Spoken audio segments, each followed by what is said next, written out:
Bill, good morning to you. The president, starting out his day today, is participating right now in a teleconference town hall meeting in an effort to get out the vote tomorrow among people who weren't out there and did the early voting. And then he takes off on a day today that is like the closing days of the 2016 campaign, with rallies in Cleveland, Fort Wayne, Indiana, and Cape Girardeau, Missouri. The president will not be back at the White House likely until well after midnight tonight. The president continues to keep what he calls the threat from illegal immigration high on the campaign radar, but also touting Friday's big economic numbers, putting him in a face-off with President Obama over who gets credit for it. First, President Trump in Chattanooga, Tennessee last night, then President Obama in Gary, Indiana. Listen here. Who thought we would have, in just a short period, not even 2 years, the greatest economy we've ever had in the history of our country? When you hear these Republicans bragging about, look how good the economy is, where do you think that started? Somebody had to clean it up. That's what a progressive agenda did.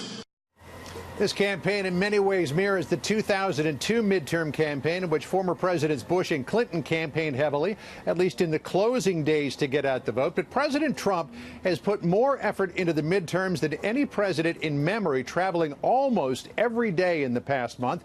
And the White House, not surprised that President Obama has come out with the intensity he has in the past week with so much at stake, but surprised about one thing. Listen here.